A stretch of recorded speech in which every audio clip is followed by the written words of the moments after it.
Do you ever feel like you are just going through the motions, stuck in a cycle of stress and that nagging voice of self-doubt? It is like you can sense this vibrant, confident, and powerful woman you know you are meant to be, but she feels just out of reach, almost like a stranger. You get a glimpse of her, you feel her potential, but day-to-day noise and the old tired stories you tell yourself keep you feeling disconnected and small. Trust me, I know that feeling very well and very intimately. A few years ago, my life completely fell apart during my divorce, and I felt lost, disconnected, and I felt like a stranger in my own life. But looking back, going through that painful process and doing the inner work to find myself again was the best thing I could have ever done for myself. And in this video, I am sharing the 3 secrets that helped me to get back to myself and start living on purpose. Now, these aren't quick fixers or spiritual nonsense. These are real foundational practices, and I will show you how to combine simple tools like meditation, journaling to connect with inner power that you already have within yourself. But before I dive deeper into this topic, I'm gonna share one of my favorite quotes from Brené Brown. Authenticity is the daily practice of letting go of who we think we're supposed to be and embracing who we are. So the reality is that in order for us to start consciously creating a life that feels authentic for us, we have to show up each day and choose ourselves, our truth, our voice, and our presence, even when it feels uncomfortable or uncertain, because each small act of courage compounds into life that truly reflects who we are. Secret 1, the power duo, meditation and journaling. The first secret, and honestly the most important one, is understanding the magic what happens when you combine meditation and journaling. A lot of people do one or the other. They might meditate to calm down or journal to vent, and both are great, but the real transformation happens when you bring them together. And here's the why this duo is so powerful. We know that meditation helps you to get quiet and cultivate mindful awareness. It is about sitting with yourself, turning down the volume on the outside world so you can finally hear the whispers of your inner world. So when you meditate, you create a calm, focused space to just observe your thoughts and feelings without judging them. It is not practice to master yourself in one day, and definitely you are not trying to stop your thoughts, but instead you're learning to step back and become the observer of your mind. This creates just enough distance to see that you are not your anxiety, you're not just your self-doubt, but instead you are the one who is aware of them. Now, take a moment and feel that quiet, radiant presence within you. It is luminous and full of knowing, yet delicate, like clouds drifting away the moment you try to hold them.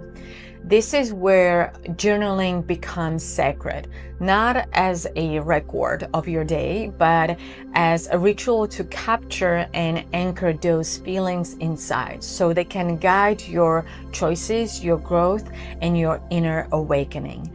It is the moment when your inner clarity takes root and begins to grow, because during the meditation, you can access truths about yourself that are normally buried under the noise of daily life. So how do you do it? It is simpler than it sounds, and you don't need to meditate for an hour, and you can start with just 5 or 10 minutes a day.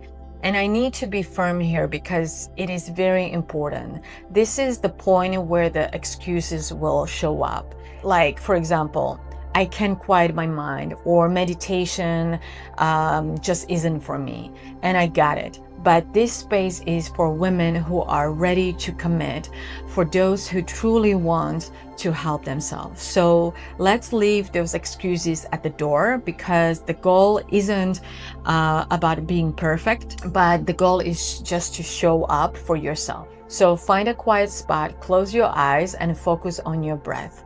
You can use a guided meditation app or just sit in silence. And the moment you finish, open your journal and start writing. Don't overthink it. Just let the pen move. To get you started, you can use some simple but powerful prompts.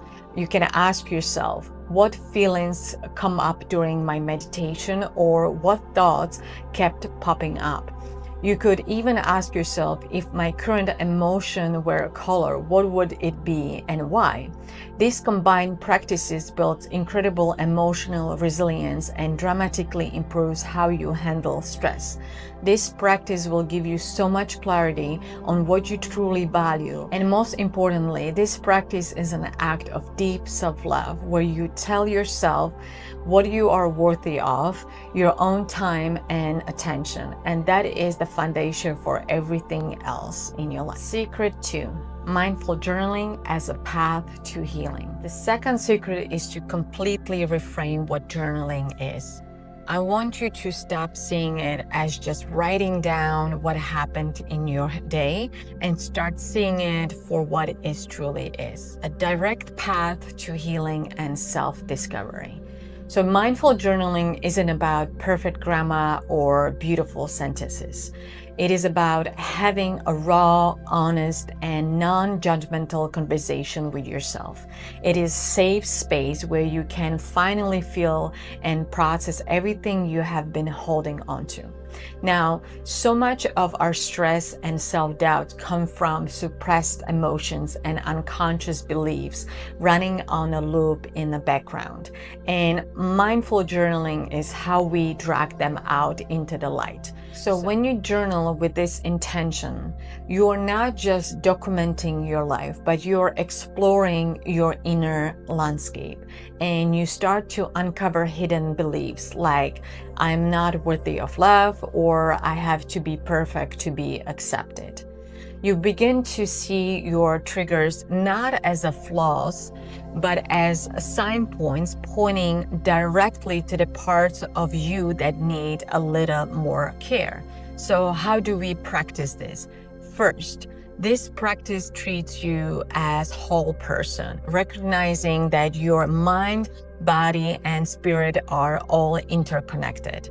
So set aside 5 or 10 or 15 minutes, and remember, consistency is the key, where when you commit each day for that amount of time, you are building a strong foundation for lasting transformation.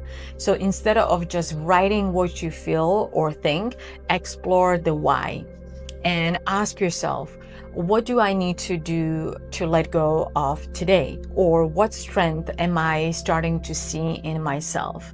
A prompt I find incredibly powerful is to write a letter to your younger self, offering the compassion you needed back then. Also, another transformative practice is writing a letter of forgiveness, and not just to someone else, but to yourself. And it is not about validating the past. It is about liberating yourself from the emotional chains that kept you bounded. The impact of this practice is profound, and also research has shown that expansive writing and journaling can help reduce symptoms of anxiety and improve your mood. So journaling helps you spot those sneaky patterns running in the background and gives you the power to choose differently. So we are gently waving our mind and building the inner strength to move through life with more ease, confidence, and self-trust.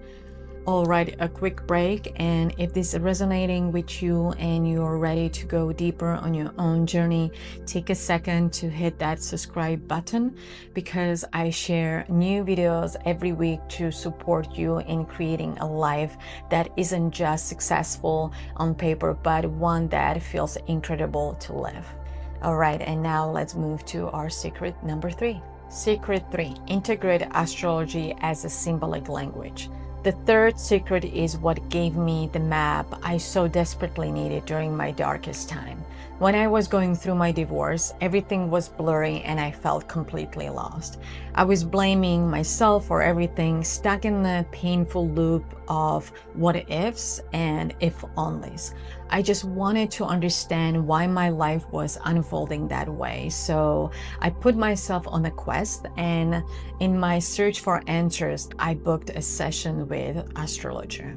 That session changed everything, and it helped me to see my experiences from a soul level perspective.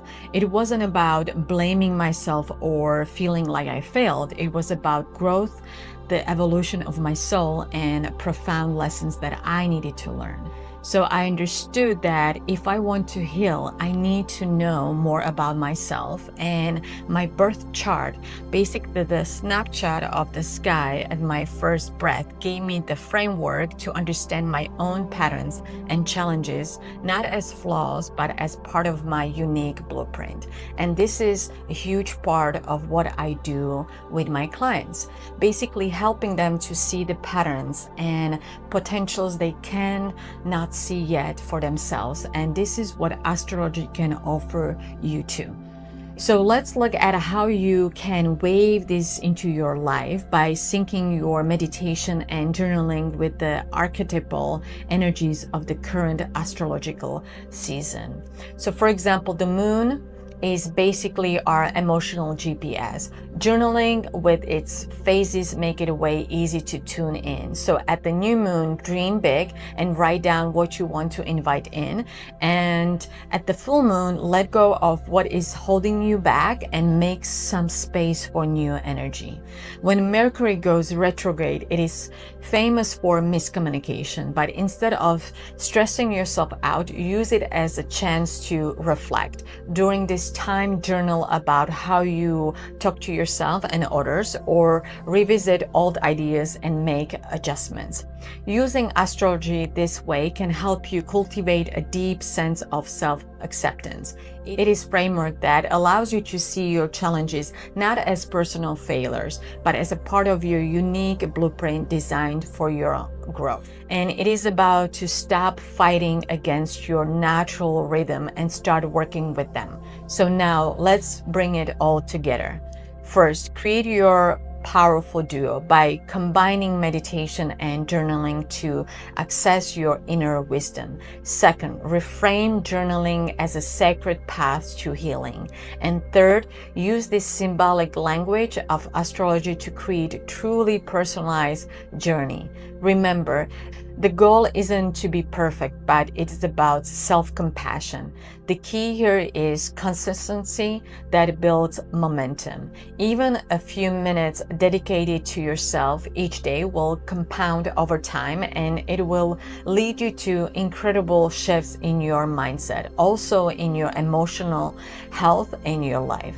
The work you do on the inside is what creates real lasting change on the outside. You already have everything you need within you, so these practices are simply the keys to unlock your higher self and connect you to your purpose. So thank you very much for spending time with me, and I will leave you with one more quote from Brené Brown. Owning our story and loving ourselves through that process is the bravest thing we will ever do.